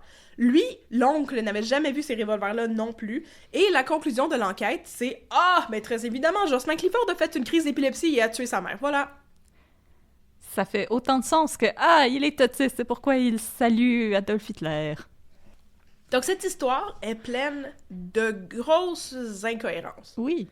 Fait que d'abord, il y avait une première version qui était dans les journaux. La mère s'est suicidée, elle a tué son fils. Ensuite, il y a la version du coroner. En fait, non, c'est le fils qui a tué sa mère et qui s'est suicidé par la suite. Dans les registres de la police de cette année-là, en fait, de ce mois-là, c'est très spécifique, il n'y a aucun suicide qui a été rapporté, par contre. On dit aussi que dans les journaux, on dit aussi que, voilà, Jocelyn, il était pas mort quand ils sont arrivés dans la pièce. Là, tous les médecins sont venus constater la scène du crime de whatever, mais Jocelyn, il était pas mort encore, puis ils l'ont emmené au Royal Vic, où il serait mort. Mais le problème, c'est que le registre des patients de l'hôpital ne mentionne pas qu'il a été admis. Le docteur Roddick aussi, le médecin de la famille, selon les journaux, n'était pas à Montréal le soir du meurtre. Ah. Or, il a dit pendant l'enquête du coroner qu'il a été le premier à appeler sur la scène du crime. La police n'a jamais été appelée à travers tout ce processus. Il y a plein d'affaires qui fonctionnent pas. Il y a plein d'affaires qui fonctionnent pas. Je suis vraiment... Je suis juste mêlée. J'ai comme pas de suggestions à faire, autre que comme peut-être qu'ils ont pas appelé la police pour justement le côté comme le secrecy dont tu avais parlé au début de l'épisode, qu'ils veulent pas faire un scandale. Oui. Mais là, le médecin, c'est comme oui, j'ai tout vu. Puis après, comme ouais, non, j'étais pas là. J'étais à Toronto. Au revoir. Ouais, non, il était pas en ville. Mais donc, il y a beaucoup d'incohérences, puis c'est ça qui a créé une espèce d'aura de mystère autour de ce meurtre et mystère. C'est pour ça que c'est devenu un meurtre et mystère. Parce que c'est pas clair ce qui est arrivé. Puis la théorie officielle du coroner, comme quoi c'était une crise d'épilepsie et tout ça, semble peu fondée. On sait aussi que par la suite, c'est Amy qui a géré les conséquences du meurtre, en contrôlant, entre autres, l'accès aux informations et en imposant le silence à tout le monde qui aurait pu connaître des informations sur la mort de Jocelyn Clifford et de Ada. C'est Amy qui a organisé les funérailles, et elle a organisé les funérailles et l'enterrement de manière à masquer la violence de l'événement. Les corps ont été inhumés 2 jours après le murder-suicide dans une église évangéliste, Saint John the Evangelist, malgré le fait qu'il y avait un suicide. Il me semble que ça, c'est quelque chose qui, surtout en 1901, aurait comme rendu plus difficile le fait d'inhumer un corps dans un cimetière de paroisse. Moi, je suis pas évangéliste, mais comme... Est-ce que de ce côté-là de la chrétienté, ils ont la même vision du suicide? Je ne sais point. Mais tout ce que je sais, c'est que les corps ont été inhumés très, très rapidement. Oui, comme ça, on pouvait pas faire d'autopsie ni rien par la suite. Comment on va, whoop, whoop, whoop. Et la chose qui est la plus comme incriminante, entre gros guillemets, parce que c'est possible que c'est juste que Amy voulait justement contrôler les informations qui allaient être distribuées au public, puis qui allaient être, tu sais, diffusée par rapport à cette histoire-là. Mais par la suite, Amy, elle n'a laissé aucune trace écrite de la mort de son frère et de sa mère, malgré le fait qu'elle tenait un journal intime de manière vraiment très assidue. Et même dans une lettre à sa belle-sœur, à la femme de Harold, 2 mois après la tragédie, Amy explique qu'elle vient de passer plusieurs heures dans le unpleasant business, dans l'affaire déplaisante de détruire des lettres et de la correspondance. Oh! Ouais. D'accord! Alors, la clé, c'est Amy. Ben, la clé, c'est Amy. Amy a contrôlé par la suite tout ce qui s'était dit. Elle a fait du gros damage control. Du gros damage control pour qu'il y ait juste ça qui sorte. Puis la version du coroner, puis par la suite, on n'en parle plus. Malgré cela, 3 ans après l'événement, une cousine de la famille qui s'appelait Lily Dougal a écrit une version fictionnalisée de la tragédie du Red Pat Manor qui a été publiée aux États-Unis sous le titre The Summit House Mystery. Et c'était comme un mix de l'histoire du manoir Red Pat et de l'histoire de Lizzie Borden qui avait fait un double meurtre. Oui. Bon, à la hache. À la hache, exactement. Et elle a mixé les détails pour, tu sais, donner une version fictionnalisée de ça. Et ça a vraiment frappé l'imaginaire collectif. Parce que justement, il y avait si peu d'informations qui avaient circulé par rapport à cette tragédie-là.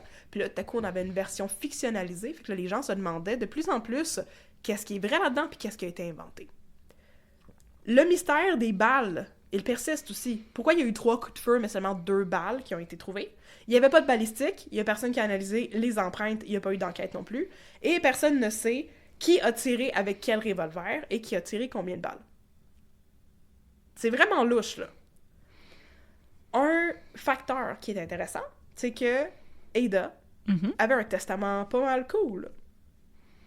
Et elle laissait à ses enfants, dans son testament, toute sa fortune, qui était l'équivalent d'à peu près 5 millions aujourd'hui. C'était 179 086 $. Quand même. En propriété, puis en bons, puis en stocks, puis toutes ces affaires-là. Fait qu'il y avait beaucoup d'argent que les enfants ont pu comme se séparer par la suite, sauf Peter, parce qu'il est mort genre l'année après, me semble. Fait que là, comme ça, oups, tuberculose, c'est rough! Donc, on sait pas trop ce qui s'est passé. Qu'est-ce que tu penses qui s'est passé, avant que je te parle des théories de l'Internet? Honnêtement, je suis vraiment très pantoise. Comme, c'est tellement étrange, parce que moi, c'est vraiment l'idée de Clifford qui arrive comme... qui débarque en panique chez lui. Ouais. Puis, pas longtemps après, comme, il meurt. Je sais pas s'il avait comme reçu une lettre de sa mère, parce que tu dis que Amy, elle a détruit des lettres. Ouais, mais il vivait dans la maison. Oui, c'est vrai. C'était chez lui aussi. Fait que c'est normal qu'il se présente là. Pourquoi il est allé directement dans la chambre de sa mère? Puis de quoi ils ont parlé avant qu'il y ait des coups de feu, on sait pas. Je sais pas. L'épilepsie, moi, je suis comme non, ça n'a pas rapport. Ça n'a aucun rapport. Mais je sais pas. Je suis vraiment très...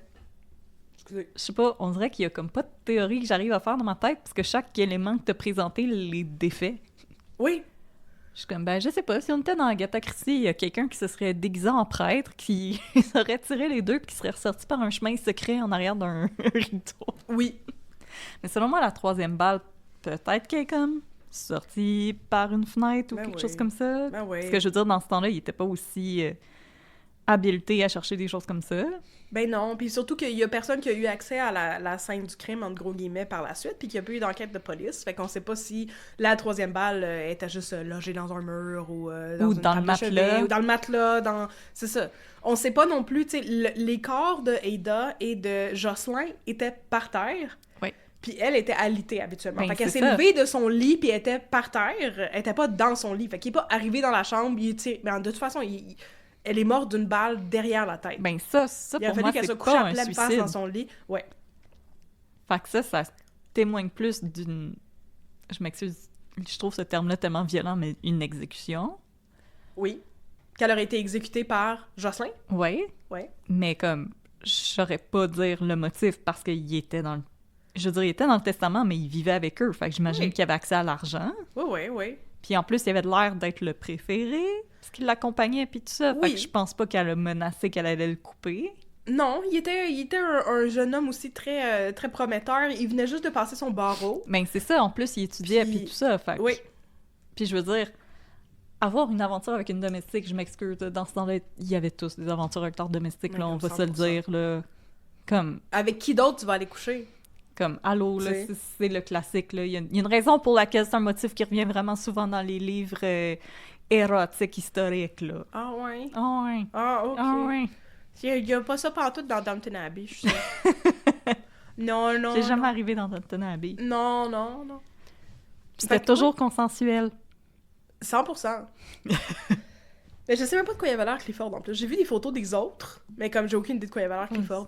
Il y avait une moustache. Probablement qu'il y avait une moustache, ouais. Il y avait une moustache. On peut même pas savoir s'il ressemblait à Éric Bruno. On peut décider qu'il ressemble à Éric Bruno. On peut, oui. Voilà. Mais donc, c'est un mystère très mystérieux. Oui. Et c'est un mystère très mystérieux, un petit peu poche, parce qu'on n'a aucune idée, puis on n'aura jamais aucune idée de ce qui s'est passé pour vrai. Amy a emporté le secret dans la tombe. C'est possible que Amy a emporté son secret dans sa tombe. Un dernier élément intéressant... Oui. Moi, c'est ça, je suis pas embarquée dans ce train-là. Il y a des gens qui pensent que... Ok, je vais entrer dans mes théories. Oui. Les théories qu'elle a sur Reddit. Je t'écoute. Amy, quelques années après la mort de sa mère puis de son frère, s'est mariée avec le Dr. Roddick. OK, mais elle a le droit. Oui, elle a le droit, puis genre, elle était comme vraiment vieille fille à ce moment-là, puis pas selon les standards de l'époque, elle avait genre notre âge, elle avait comme début trentaine. Oh, wesh! Arc! Dans ma tête, c'est genre Julie Le Breton. Ouais, non, c'était pas Julie Le Breton, puis comme le docteur Roddick, ça faisait 20 ans qu'il connaissait la famille, il était vieux, lui, là, fait que c'est ça. Bon. En tout cas, ils se sont mariés ensemble, puis bon. Fait que les gens pensaient que les gens sur Reddit pensaient que Amy était peut-être responsable d'avoir tué son frère et leur mère. Elle aurait tué leur mère parce qu'elle savait que sa mère était très misérable dans sa vie. C'était donc un mercy killing. Et elle aurait tué son frère parce que son frère était possiblement homosexuel. Mais c'était pas acceptable à l'époque. Hein? Ouais, mais je veux dire, J'ai absolument rien vu. tu l'envoies vivre ailleurs. Mais j'ai absolument rien vu qui indiquait ça nulle part. Mais les gens sur Reddit, c'est pour ça que moi je trouvais qu'ils mangeaient leur bas quelque chose de rare. Mais en plus, dans les trucs que t'as dit, elle était pas genre avec Peter dans la maison. Oui, mais selon certaines versions, c'était Peter qui était là tout seul, puis Amy était même pas dans la maison. Mais comme, je veux dire, c'est bien le fun d'essayer de trouver des affaires, mais tu peux pas juste inventer des affaires, là. Ben, quand t'es sur Reddit, tu peux inventer des affaires en maudit. Ok, ben moi, je dis que c'est les extraterrestres. Ok, ben là, les gens sur Reddit, ils disaient que Clifford, il était gay, puis c'était un secret, mais c'est un secret honteux. Fait qu'Amy a fini par le tuer parce que c'était trop la honte. Non, mais ce que tu faisais, c'est que t'étais un célibataire endurci. Oui. Puis t'avais peut-être pas une aventure avec une maid non plus, je vois pas. Parce que dans la haute société, il y a beaucoup d'hommes qui étaient des célibataires endurcis. Oui. Mais c'est parce qu'il était homosexuel, mais je veux dire, surtout quand t'avais une certaine fortune, tu pouvais vivre ce mode de vie-là en secret, là. Oui. Comme les gens dans ton cercle rapproché le savaient, Oui. mais comme quand t'avais de l'argent, c'était correct. Ben oui. Ça date pas d'ailleurs que quand t'as de l'argent, tu fais ce que tu veux. Ben là, quand t'as de l'argent, tu fais ce que tu veux, puis je peux pas croire que si possiblement Jocelyn était homosexuel, on le sait pas ça. Non. Il y a absolument rien qui indique ça, je sais pas en tout où c'est que la personne sur Reddit a inventé ça, mais si c'était le cas, ça m'étonnerait bien gros qu'il était tout seul dans sa gang. Il devait y avoir bien d'autres bourgeois homosexuels dans le Golden Square Mile, là. Ben oui. En tout cas, bon. Donc, une des théories, c'est que Amy aurait tué sa mère et son frère pour contrôler la famille, j'imagine. Il y avait aussi une autre théorie sur Reddit qui était comme complètement insane, qui disait que, oui, il y avait une personne. Parce que sur Reddit, il n'y a pas juste des détectives du dimanche, il y a aussi des médecins du dimanche. Ah. Puis il y a un médecin du dimanche qui a dit, c'est très clair que Ada, sa maladie mystérieuse, c'était le syndrome de Sjögren. S-J-O-G-R-E-N. Sjögren, qui est une maladie auto-immune qui peut, dans un cas très très rare, mener à la psychose. Et donc, dans un état psychotique, elle aurait tué son fils Jocelyn pour ensuite se tirer une balle en arrière de sa propre tête. Oui, mais comment tu fais ça? Puis en plus, les revolvers, c'était pas précis. Non. Fait que... Pas grave. Bon. À part refusé! Ça... OK, bon, ben là, il reste 3 autres suspects à considérer. Je vous écoute. OK, bon, il y a Peter Redpath, le fils tuberculosé. Oui. Il aurait tué sa famille pauvre. Avec sa tuberculose. 100%. C'est comme ça que mon fils m'a donné la grippe il y a 2 jours. Oui. Parce que j'appelais au 811 pour savoir s'il était correct parce qu'il faisait de la fièvre, puis il m'a toussé dans la bouche. Oh non! C'est pour ça que j'ai pogné la grippe. Ah. C'est ça. Fait qu'il a sûrement fait ça, Peter. Mais non, c'est ça. Selon les internets, on pourrait aussi considérer comme suspect Peter, le fils le plus vieux, le docteur Thomas Roddick, qui a éventuellement marié Amy, et aussi Rosa Shallow. Et une des motivations possibles pour le meurtre serait avoir de l'argent, se venger de quelque chose, couvrir un vol, dans le cas de la servante, gagner de l'indépendance par rapport à la mère, peut-être cacher un secret, peut-être se protéger soi-même ou protéger les autres, ou peut-être blesser quelqu'un par haine ou par jalousie. Il y a des limites. Les gens sur Reddit étaient complètement insane. Fait que, si on résume ça, d'une manière qui a un petit peu plus de bon sens, les gens disaient que possiblement tout ça avait été orchestré par une tierce personne qui voulait voler l'argent de Ada Redpath ou se débarrasser de Clifford parce qu'il cachait quelque chose d'absolument terrible et ça allait faire honte à la famille. C'était ça. Je veux dire, je peux croire à l'argent puis cacher un secret, mais comme le médecin, ça commence à être très tiré par les cheveux. Mais le médecin, il a rien à voir là-dedans. Mais c'est ça, je suis comme... Mais je veux dire, il était pas sur le testament, même si ça faisait longtemps qu'il connaissait la famille. Ouais, mais il s'est marié avec Amy 5 ans après, genre. Ouais, mais 5 ans après, je veux dire, ça peut vraiment juste être du compagnonnage aussi, de comme, ma vie achève, fait que je vais comme marier quelqu'un juste pour avoir quelqu'un, puis pouvoir y laisser mes affaires, puis avoir quelqu'un qui va s'occuper de moi. C'est tellement pas romantique, ton affaire. Hein? C'est tellement pas romantique! Je sais. Bon. Ouais, fait que tu crois pas à ces suspects-là? Ben, le médecin, non, là. Non. Non. Non. Parce qu'en plus, il était pas là. Non, en plus il était... Ben, Il était même pas là! Selon les journaux, il était même pas en ville! Mais c'est ça, il était même pas en ville, puis attention, là, le métro, dans ce temps-là, ça existait pas, là. Il peut pas arriver en 10 minutes, là. Non, c'est ça. Quoi? J'arrive! Je suis à Toronto, j'arrive, je saute sur mon cheval, j'arrive dans 2 semaines. Voilà. C'est comme... Donc, Bon. c'est ça. Le médecin s'est refusé. Oui. En rétrospective, on n'a pas les meurtres et mystères qu'on avait. Puis c'est vraiment pas un mystère tant mystérieux, à mon sens. Si je puis... Oui, tu puis. Vous offrir ma théorie. On t'écoute. Moi, je me pense que ce n'est pas pour rien que la première version qui a transparu dans les journaux, c'était que la mère avait tué son fils et s'était suicidée. Et qu'ensuite, avec les témoignages pendant l'enquête du coroner, c'est cette version-là qui a changé énormément. Je pense qu'il est très possible que la madame, qui avait l'air d'avoir une vie absolument misérable, a effectivement décidé de mettre fin à ses jours et que son fils a essayé de s'interposer puis qu'il est mort accidentellement. Et que par la suite, sa fille, qui voulait justement contrôler l'image de la famille et l'héritage de sa mère, a décidé que la version officielle qui allait transparaître de tout ça, c'était pas que sa mère s'était suicidée et avait tué son frère. Mais plutôt que son frère, un jeune homme complètement fou braque, on sait pas ce qui arrive aux gens, non, avait décidé de tuer sa mère pour aucune raison. Parce qu'il était épileptique. C'est ça. Non. Moi, je pense que la version qui était des journaux à la base, c'est pas mal la version qui était la plus probable. Puis c'est ça, tous les éléments qui sont contradictoires, ils apparaissent dans l'enquête du coroner, puis ça, je pense pas que c'est un hasard. Je pense que l'enquête du coroner, c'était la version très, très léchée que la famille a décidé de mettre de l'avant, en appelant... Après que ce soit consulté Après que ce soit consulté, en faisant appel à, justement, leur médecin de famille, leur ami de famille depuis 20 ans, et d'autres médecins qui étaient amis avec la famille, et leur oncle, pour, justement, construire puis étoffer cette version-là qui allait être présentée. C'est vrai que c'est pas anodin que le médecin était un ami de la famille. Non. Qui avait comme... Puis il était peut-être même pas en ville. Ouais. Ah non. Je pense que ta version à date, c'est celle qui me fait le moins sourciller. Ben, c'est ça. Moi, je pense que c'est très clair ce qui s'est passé ici. Je veux dire, elle avait une vie absolument terrible. oui. Ada, puis elle était en souffrance Ah oui, sans arrêt. peut-être que, justement, la correspondance qu'elle a détruite, c'est la mère qui dit qu'elle va passer à l'acte, tu sais. Ouais. Puis que peut-être que lui, il est arrivé en panique, justement, parce que, comme, les lettres étaient de plus en plus inquiétantes. Oui. Puis il voulait la convaincre de pas faire ça. Don't do it. Non.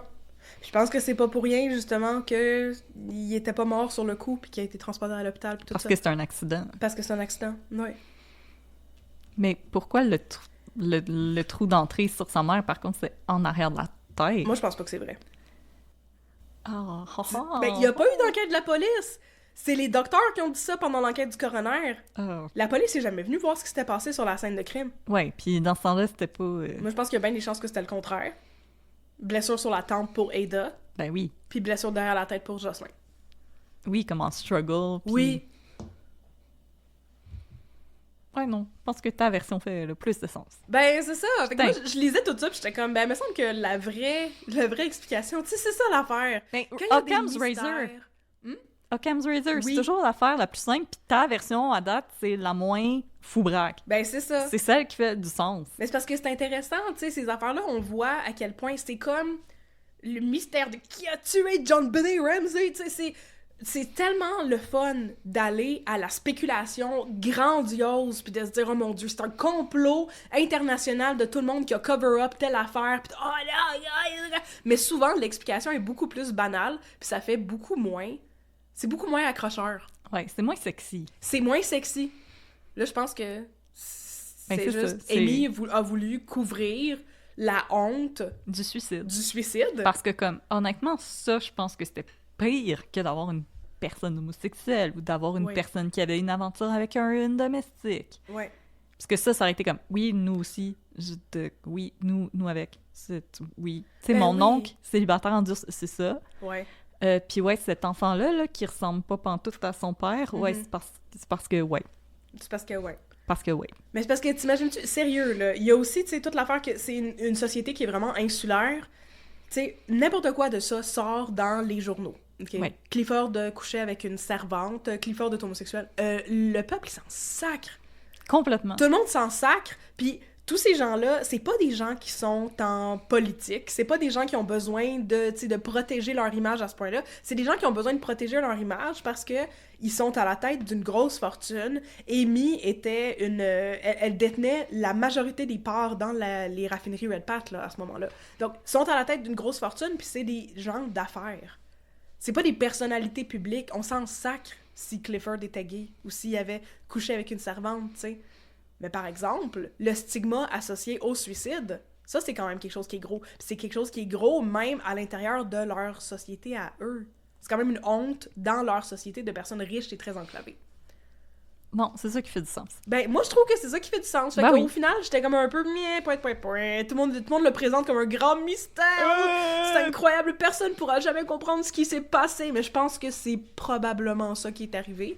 Puis qu'avec nos lunettes de 2025, je veux dire, on peut déconstruire le stigma par rapport au suicide. C'était quand même une femme qui avait des circonstances de vie qui étaient très difficiles. Ben oui. Ben oui, puis qui a enduré, tu sais, qui a été malade pendant toute sa vie, là. Son mari, dans des correspondances, après leur voyage de noces, a parlé du fait qu'elle avait eu besoin de se reposer pendant comme une semaine après avoir fait une trek de cheval, là, en travers l'Italie ou je sais pas quoi, là. De comme, oh, ma femme est fatiguée, elle va se reposer. Ça faisait très longtemps qu'elle était malade. Ça faisait très longtemps qu'elle avait mal, puis elle avait eu 5 enfants à travers ça, à travers son corps maladif qui avait mal. Pauvre madame. Pauvre madame! Mais oui, puis en plus, dans ce temps-là, qu'il y a rien là, pour te soulager. La médecine n'était pas assez avancée pour ça. Ben non, puis les médecins ils pensaient que, oui, c'était pas important de soulager les gens. Non. Puis là, ben, bonne nouvelle, les gens aux États-Unis, maintenant, c'est cette médecine-là qu'ils vont avoir. Oh, mais c'est génial! Ah! On est retourné à la bonne époque. Oui, vous allez vous faire saigner. C'est super! Et boire du lait pas pasteurisé. Donc voilà, c'était le mystère du manoir Red Pat. Des mystères pas tant mystérieux. Ben moi, je trouve que c'est pas tant mystérieux. Comme Je trouve ça intéressant. Ça donne un coup d'œil assez particulier dans une espèce de classe sociale montréalaise qui existe encore. Tu sais. Oui. C'est ça. Il y a encore ces gens hyper riches qui restent entre eux, Oui. qui maintiennent leurs liens, dont on parle pas vraiment à l'extérieur, qui travaillent beaucoup leur image publique et tout. On a encore ça. Fait que ça, c'est une belle incursion dans cette réalité-là à l'époque. Puis j'ai trouvé ça très intéressant de pouvoir aller retracer justement leur vécu à travers des correspondances, puis des documents d'archives et tout. Fait que je voudrais faire un gros shout-out à Canadian Mysteries de l'Université McGill. C'est vraiment cool comme site web, puis ils ont fait un travail exceptionnel de tout colliger cette information-là, puis la rendre disponible pour le grand public sur Internet. Oui, puis j'avais utilisé ce même site Internet-là pour mon cas sur la disparition de Tom Thompson, qui est disponible sur notre Patreon. Ha ha ha, je vous vends notre Patreon. Ah ah ah, plug de Patreon! Ouais, mystère de Tom Thompson qui était pas tant mystérieux non plus qu'on avait trouvé. Non, ben c'est ça, c'est souvent ça, tu sais. Il était sous, il est tombé ton canot. Voilà, C'est mais vrai, je sais pas, nous, on a peut-être pas le flair du sensationnalisme comme ils ont aux États-Unis, là, parce qu'il me semble que les mystères américains sont toujours beaucoup plus mystérieux que ça, puis dès qu'on propose une suggestion qui est plus rasoir de cam, ben on se fait revirer de bord sur Reddit et les autres forums du genre, là. Mais c'est parce que, tu sais, c'est bien le fun de s'improviser détective, puis là, au moins, ici, c'est comme des cas qui datent un peu, fait que on peut se fabuler un peu plus, puis on peut se dire qu'il y a peut-être un peu moins de conséquences avec ça, mais c'est parce que je pense qu'au final, il faut quand même se rappeler que c'est des vraies personnes. Bien sûr! Puis comme un peu s'amuser à essayer de trouver qu'est-ce qui s'est passé, ben des fois, je trouve que c'est un peu irrespectueux, surtout quand on arrive avec des cas plus récents comme John Bennett. Je veux dire, c'est une vraie fillette qui a été tuée, puis sa famille, ils sont encore en vie, là. Puis... sauf sa mère. Sauf sa mère, mais je veux dire, quand on part sur des élucubrations comme ça, mais ça peut avoir des conséquences. Oui. Puis je veux dire, les vraies personnes ne sont pas des personnages de fiction, là. C'est correct d'essayer de de deviner qu'est-ce qui se passe à la fin d'Inception, parce que c'est pas des vraies personnes, mais comme quand on est comme « Ah, qu'est-ce qui est arrivé? Juste surprenant », c'est des vraies personnes. Oui. Faut quand même respecter certaines limites, puis je pense que le rasoir de Cam, ben c'est respecter ces limites-là. Oui. C'est pour ça que je trouvais ça intéressant de faire ce mystère-là, même si c'était, comme j'ai dit, pas aussi mystérieux que ce que je pensais, parce que, veux pas, on aime ça spéculer. Oh, T'sais? oui. Mais justement, habituellement, les cas, surtout les cas que toi tu fais, sont plus récents, puis il n'y a pas place à la spéculation, parce que justement, on est trop collé là-dessus, ce serait vraiment déplacé, ce serait irrespectueux. Puis je lisais les théories sur Reddit, puis je me disais, mais absolument, pourquoi vous faites toutes ces théories-là sur, la vie sexuelle de Jocelyn Clifford? Là, j'étais comme... Avec zéro preuve. Non, il y a absolument rien qui a suggéré ça, il y a absolument rien qui suggérait non plus que Amy avait tué sa mère et son frère. J'étais comme, mon Dieu, c'est très irrespectueux pour la mémoire de cette femme-là, qui a été quand même une femme importante à Montréal, une grande poétesse, comme je l'ai dit. Non, mais c'est ça. Ben moi, je trouve que c'est une figure impressionnante C'était pour une figure l'époque impressionnante. qui était à la tête de ses finances, puis Oui. qui a géré tout ça. Oui. Puis elle est restée à la tête de ses finances aussi après son mariage avec le docteur, parce que justement, sa mère avait inclus cette clause-là dans son testament, en léguant des biens à sa fille. Fait que je trouve ça encore plus irrespectueux de comme Oui. salir l'image d'une femme qui est comme franchement assez impressionnante. Oui. Mais tu sais, c'est comme tu disais, les mystères qui n'en sont pas, qui sont tellement plus sensationnalisés aux États-Unis, c'est Oui. comme Chris Watts. Que Ah! il y a tellement, et comme pour vrai, là, tellement de femmes présentement qui sont chronically online à essayer d'innocenter cet homme-là, à dire que non, c'est elle qui a tué leurs enfants, lui il a rien fait, regardez-le, il est tellement beau, il peut pas avoir tué ses enfants. Ça m'écoeure. C'est ça que j'allais demander, si c'était le trou de pète fini qui avait dit que c'était sa femme qui avait tué ses enfants. Ça m'écoeure, là. C'est dégueulasse. Puis c'est vraiment le fait que c'est des femmes qui défendent cet homme-là, là, Ouais. qui a... Pour moi, c'est même pas un mystère. Il a tué sa femme, il a tué ses enfants d'une manière brutale, cruelle. Puis il y a des femmes présentement là qui sont en ligne à envoyer des lettres pour essayer de faire innocenter cet homme-là. Mhm. Il y a tellement de choses que tu pourrais faire de ta journée, là. Mhm. Puis toi, tu fais ça. Oui. Comme, tu pourrais fumer des battes puis faire du scrapbook puis être plus utile pour la société. là. 100%, mon Dieu, ce serait très utile pour la société. Oui, Tu pourrais fumer des battes, faire de la poterie, comme Seth Rogen. oui, Oui. faites ça.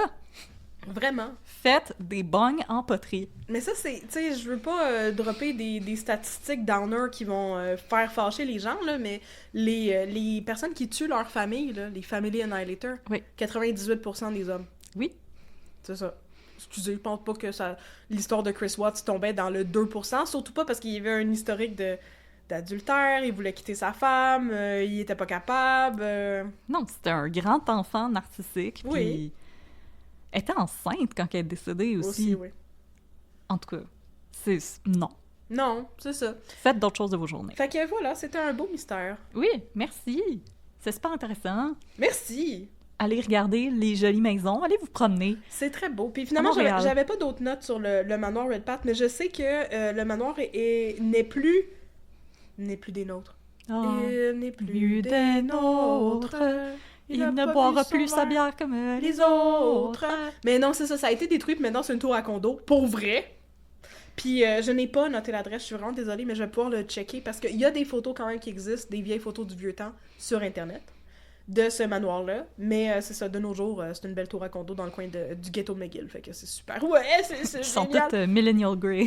Vraiment, c'est ça. Mais écoutez, faites-vous une petite promenade, allez vous chercher un café. Il y a beaucoup de bons cafés dans ce coin-là, dont le café Myriade. Ah, c'est vrai, il y en a un dans ce coin-là. Il y en avait un dans Westmount aussi. Oui, il est proche du musée, le café Myriade. Allez prendre un café, Ouais. allez vous promener dans le coin, voir les très jolies maisons. Il y a un parc à chiens aussi dans ce coin-là, puis c'est toutes des personnes riches qui vont là, fait que leurs Oui. chiens sont comme vraiment très beaux. Ben oui. C'est tous des chiens très bien dressés aussi, parce que c'est des personnes riches. Des chiens qui font des concours de chiens, Ouais. là. Voilà. Oh, ils sont tous... le poêle, là, il y a comme pas un poêle qui ressort, Des là. concours de cohérence de race. Ouais. C'est une vraie chose, ça, si Oui. vous n'étiez pas au courant que ça existait. Des concours de cohérence de race pour les chiens de race. Ouf, Alors, ça m'a fait rire quand j'ai appris ouf, l'existence de ça ce m'a fait rire. concept. Ouf! Alors là-dessus, merci tout le monde d'avoir été des nôtres pour ce nouveau meurtre et mystère signé Catherine, notre incroyable historienne à Un peu de crime dans ton café. Et si vous voulez nous encourager, vous pouvez nous suivre sur les réseaux sociaux. On est sur Facebook @un peu de crime, sur Instagram @un peu de crime dans ton café. Et nous avons une boutique Etsy. Oui, si on vous a aimeriez vous gâter, etsy.com/un peu de crime dans ton café. On a des maudits beaux chandails avec... je vais essayer de faire des nouveaux Stade Mopsin? designs cette année, oui, dont Stade Oui. Mopsin. Ok, le monde nous l'a demandé, Stade Mopsin. Oui. Je vais essayer. La Je vous fierté de jure. Montréal. On veut Stade Mopsin. On veut Stade Mopsin. Jean Drapeau le veut. Jean Drapeau va revenir à la vie pour son t-shirt. Oui. Donc, etsy.com/un peu de crime. On peut-tu avoir un chandail de Jean Drapeau? Après notre chandail de Paul Rose? Y S'il vous a-t-il plaît. des gens qui veulent ça? Un chandail de Jean Drapeau? Je peux t'en faire un pour toi, mais y a-t-il des gens qui veulent Jean Ah, Drapeau? je sais pas. Mais je préférais un chandail de Pax Plante si tu m'en fais un chandail de vieille personne blanche De de vieilles Montréal. personnes. Oui. Mais là, ça me dérange pas, mais c'est parce que souvent quand les gens disent oui, je le veux, quand il sort, personne l'achète. Ouais, mais ça nous coûte rien de le Je mettre sur notre sais. boutique. Ça nous coûte juste l'effort que ça te prend pour faire le dessin. Ça coûte mon temps. Ça coûte ton temps. Voilà. Bon. Puis le temps, c'est de l'argent. Alors, c'est ça, mais écoutez, vous nous le direz, puis on examinera la situation. Ah, il y a une personne. Oui, il y a une... Non, je levais la main pour que t'arrêtes de parler. OK. OK! Non, je voulais juste vous dire aussi que si vous nous aimez, on vous invite à aller sur Apple Podcast pour nous laisser un bel avis de 5 étoiles pour balancer tout le monde qui sont vraiment fâchés contre notre matériel puis qui nous donnent des 1 étoile. On est un podcast polarisant, c'est ce que j'ai constaté dans les dernières semaines. Alors, si vous nous aimez, c'est ça, allez nous encourager en nous donnant une bonne note sur Apple Podcast. Ça va nous permettre de monter dans les charts Short. et d'atteindre de nouveaux horizons et De de la nouveaux publics stratosphère. et de se monter un beau grand bateau. Puis si vous nous aimez pas, allez donner 5 étoiles à votre podcast préféré, parce qu'il y a Au assez Joe de Rogan négativité Experience. dans le monde. Ah oui, 100%. 100%. Et si vous nous aimez et que vous aimeriez nous voir continuer de fleurir dans notre passion, vous pouvez aller sur notre Patreon et nous encourager monétairement On continue de fleurir dans notre patio. dans notre passion. Qu'est-ce que c'est ça?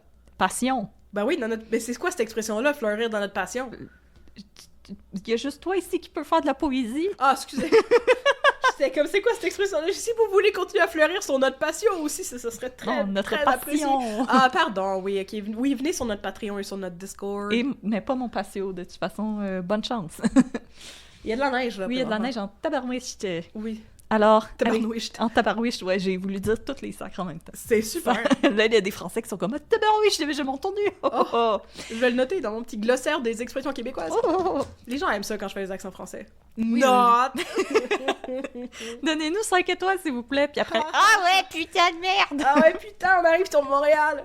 Alors oui, Les vous grands pouvez espaces! aller sur Patreon et nous encourager monétairement. Il y a différents stades et qui vous donnent différents avantages. On vous laisse aller découvrir ça sur Patreon et Catherine et moi, on va bientôt recommencer à faire du contenu bonus. Hey, c'est vrai, c'est quoi notre thème? Oh, écrivez-nous pour nous suggérer Écrivez-nous, un donnez-nous un thème! On aime ça travailler avec un thème. Oui. Pour nos épisodes bonus, on fait des cas internationaux. Alors, tout est permis, sauf Tous les coups sont le permis. meurtre de John Benet Ramsey. Parce que ça, c'est trop triste. Puis c'est un petit peu trop complexe, ça. Mais c'est pas trop complexe. Non, mais c'est ça, c'est trop triste. C'est comme vraiment triste, mais c'est pas tant complexe. Effectivement. Non. Mais écoutez, donnez-nous des idées, donnez-nous des thèmes. Sachez qu'il y a déjà des trucs que j'aimerais bien faire, mais je vais vous écouter et je vais faire ce que vous voulez que je Ouais, fasse. absolument. Avec un peu de chance, c'est ce que je veux faire. Mais là, avant, Diagramme Venn de tes intérêts et les intérêts des gens qui nous écoutent. j'espère que c'est comme un cercle et non 2 boobies. Moi, c'est comme 2 boobies, je pense. Les boobies de Lil' Kim. Oh mon Dieu! Oh, ça m'a rappelé le clip de Lady Marmelade, ça. Ils ont dû faire un corset custom pour ces Ils sont boobies dans 2 tellement fuseaux éloignés, horaires. là. Ouais, c'est ça. Ouf. Alors, avant de se laisser, on va se raconter une affaire niaiseuse Ouais. qu'on a vue avec nos yeux. On aime beaucoup ça, justement. Être plus décomplexé, puis être plus décontracté. Oui. Puis se remettre dans la bonne humeur. Avant de vous laisser. Oui. Qu'est-ce que tu vas me raconter aujourd'hui?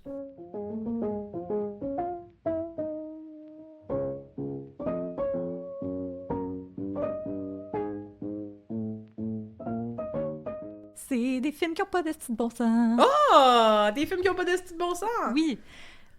J'aimerais remercier Benoît, que vous avez pu écouter l'année passée. Non, c'est qui ça? Benoît! C'est une blague! Benoît! C'est une blague!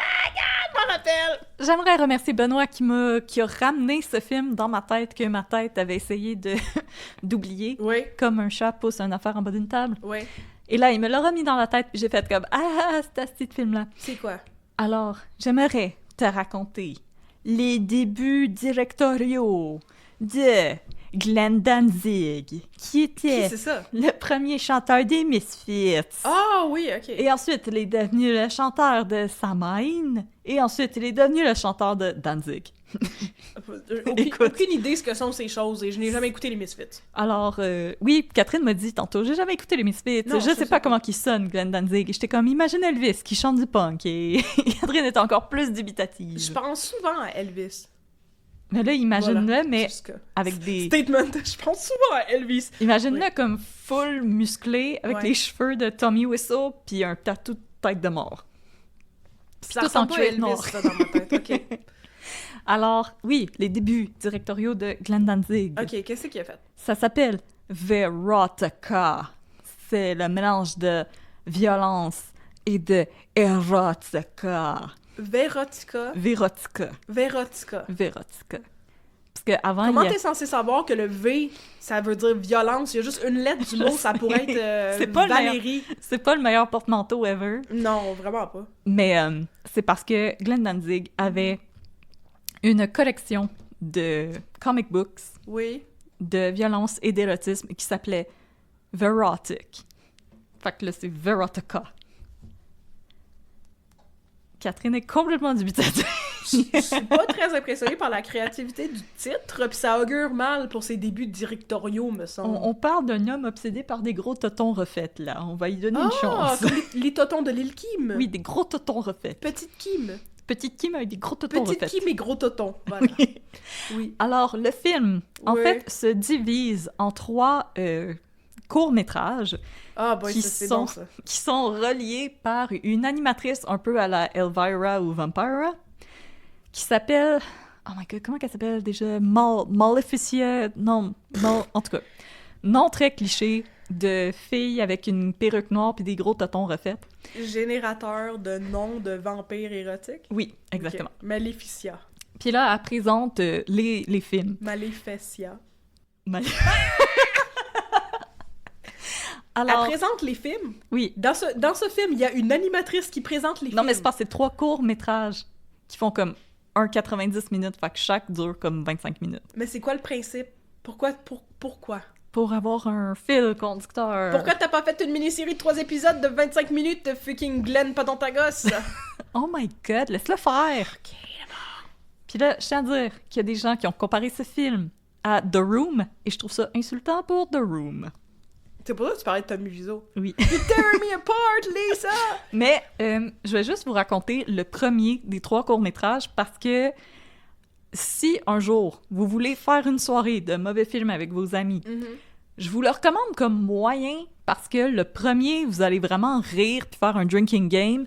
Le deuxième, les cellulaires vont commencer à sortir. Puis le troisième, vous allez tous être en train de faire d'autres choses.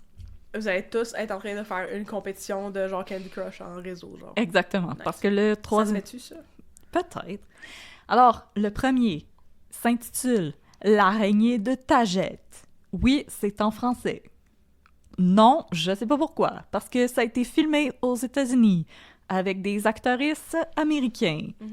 Et dans un Q&A, Danzig a dit comme « Oui, mes acteurs ont suivi pendant plusieurs mois des cours de diction avec un expert de la langue française pour faire un bon accent français. Attends, tu me souviens-tu? C'est en français, mais il parlait pas français? » Ben, le film il est en anglais, mais tout le monde parle avec un accent français.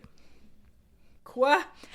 Puis il Quoi? dit ça, puis « I shit you not, the people des speak like a dit ça! » Ah, c'est vraiment intéressant! Comme dirait le beau docteur anglophone dans Stat, quand on est un francophone qui fait semblant de parler comme un anglais. Exactement. OK. Mais non, il parle en anglais avec un accent français, il parle pas en français. Non, c'est ça, mais c'est bien weird comme idée. Puis là, c'est ça, Danzig a dit comme, oui, mes acteurs ont passé comme 2 mois à apprendre la diction française. À l'école de diction Pierre Dufault. Voilà. Mais moi, je soupçonne que son prof de diction, c'était Tommy Wiseau avec un béret et une moustache. Ou son cast a juste regardé Ratatouille 2-3 fois. Ah! Alors, le court-métrage... Ratatouille. Le court-métrage commence sur une scène de blowjob. Ouais. Comme tout bon film qui se respecte. L'érotica. Exactement. Ouais. Mais là, le monsieur demande à sa partenaire de lui montrer ses boobies. Bien là, C'est une scène de blowjob où tout le monde est habillé? oui, OK. Moi, c'est intéressant. comme ça fonctionne. Moi, t'sais. j'aime avoir un col roulé quand je fais un blowjob. Moi, j'aime avoir Puis mon une tuque. kit de neige. Ah, ça, c'est bon. C'est une cagoule? Oui, Voilà. comme ça. Ah, mais ça serait kinky. Comme ça, si on change d'idée puis qu'on veut aller au Igloo Fest, on peut. Oui. Le Igloo Fest. Ha! Alors, Indémandable. en passant, je peux vous décrire nos deux comédiens. Oui. Monsieur a l'air de chanter dans Creed Nice. et Madame a l'air de Nicki Minaj, mais blanche. Oh boy, OK. En passant, tout le monde qui joue là-dedans est un actrice du domaine de l'entertainment pour les adultes. Ah, comme Ron Jeremy? Oui. Nice.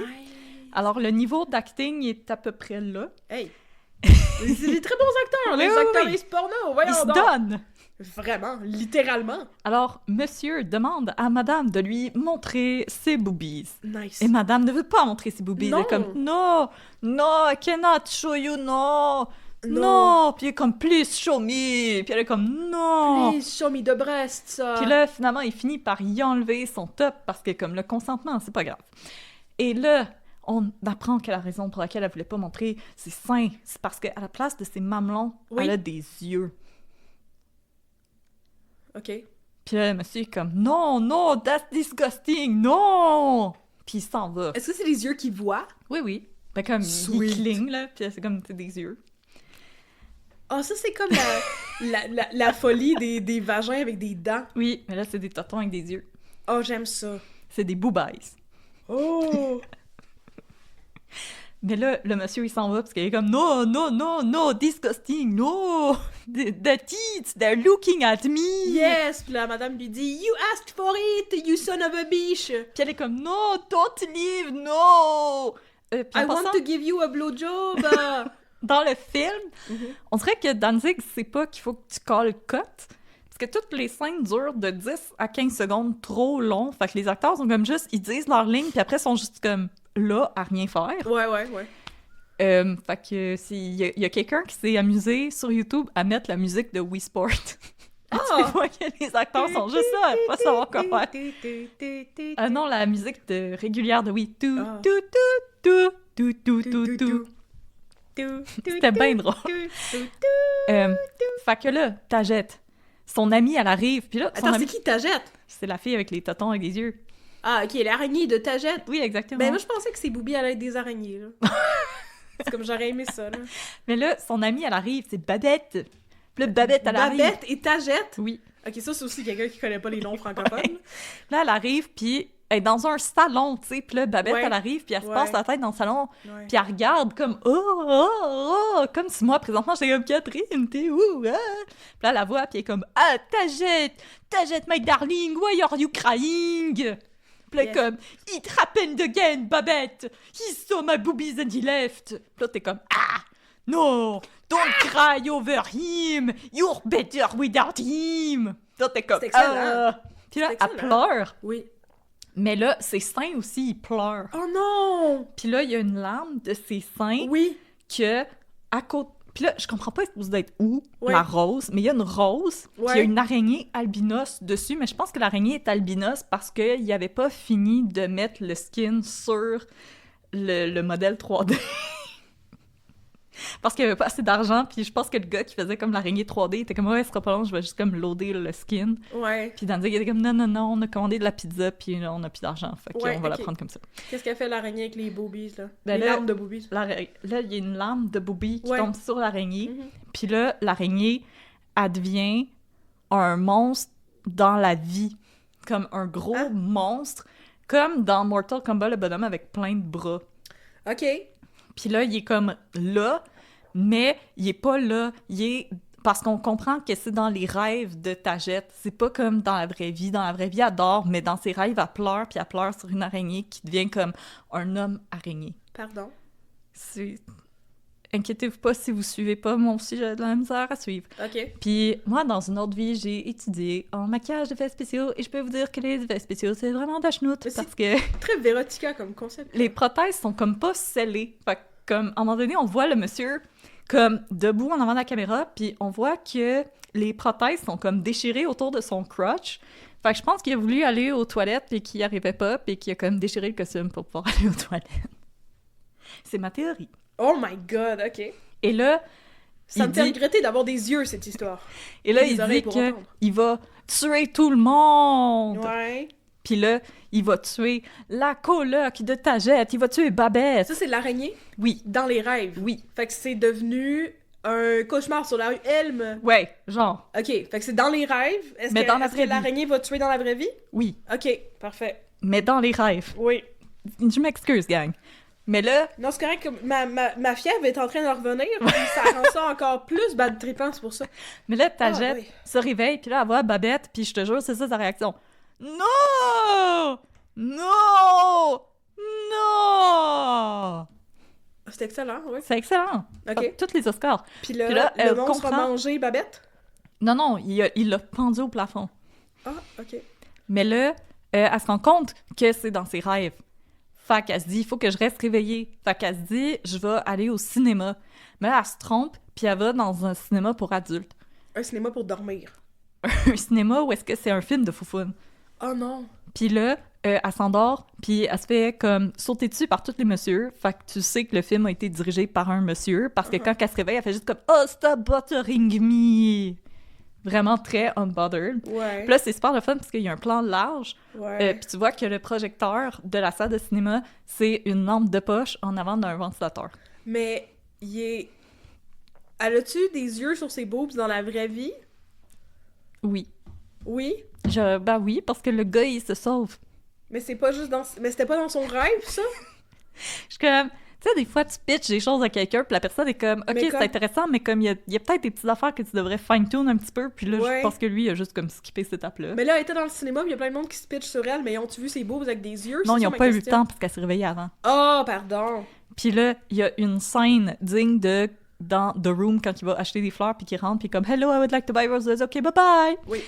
Là, elle va dans un café, parce qu'elle est comme, Oh, I need coffee to keep me awake. Puis là, elle va dans un café. Puis là, il y a déjà une tasse en avant d'elle. Mais Babette, es-tu morte, là? Oui, Babette est morte. OK. Mais ça, c'était dans la vraie vie. Oui. OK, je comprends rien.